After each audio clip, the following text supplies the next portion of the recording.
আমাদের হচ্ছে বাড্ডা, হাতিরঝিল, গুলশান, উত্তরা, বনানী যে সমস্ত উপকমিটি থেকে এসেছেন, আপনাদের বক্তব্য শুনতে পারলে আমাদের নিশ্চয়ই ভালো লাগতো।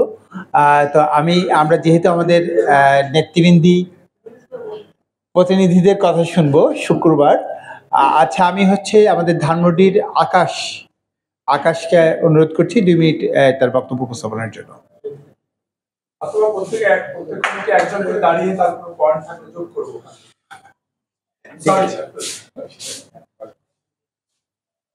আসসালামু আলাইকুম।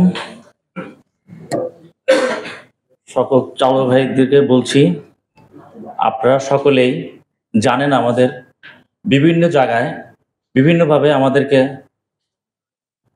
লাঞ্ছিত অথবা আমাদেরকে বিভিন্নভাবে বিভিন্ন কৌশলে আমাদেরকে হয়রানি করছে।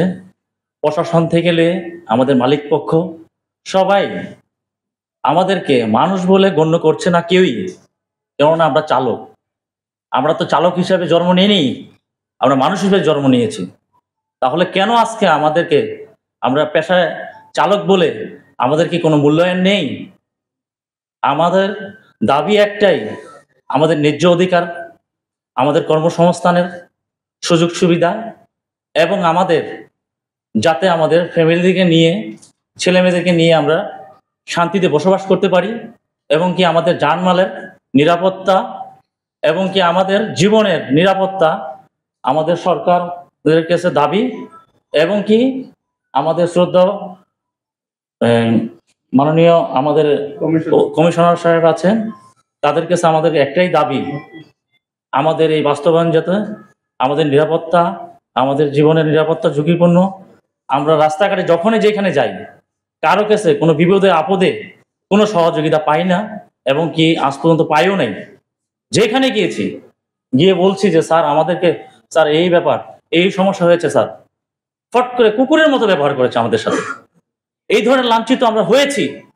আজকে দীর্ঘ 35 বছর ধরে আমরা এই ড্রাইভিং লাইনে আছি, এখন পর্যন্ত আমাদের কোনো সুযোগ সুবিধা আমরা পাইনি।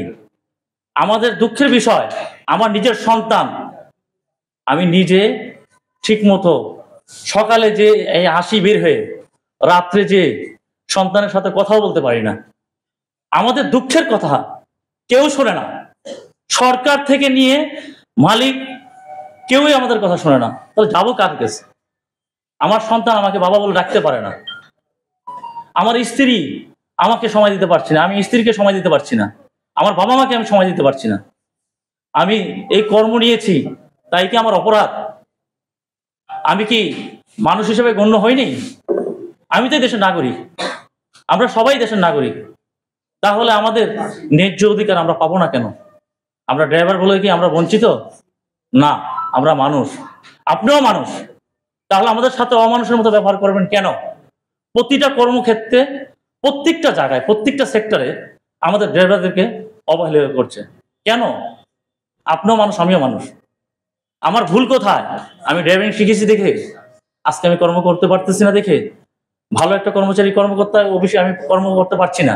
আমি ড্রাইভিং শিখেছি, আমার শিক্ষকতা যোগ্যতা কম দেখে তাই বলে না, আমার চেয়ে ভালো ভালো শিক্ষিত লোক আছে, ইন্টারমিডিয়েট পাস আছে, আইএ পাস আছে, বিএ পাস আছে, তারাও গাড়ি চালাচ্ছে। তাদের কি সম্মান নেই? আছে, কিন্তু সম্মানটুকু দেওয়ার জন্য চেষ্টা করবেন। মালিক পক্ষের কাছে আমার অনুরোধ, কথায় কথায় গালি দিবেন না, কথায় কথায় বকা দিবেন না, কথায় কথায় চাকরি থেকে বঞ্চিত করবেন না। আমরাও মানুষ। আসসালামু আলাইকুম ওয়া রাহমাতুল্লাহি ওয়া বারাকাতুহু।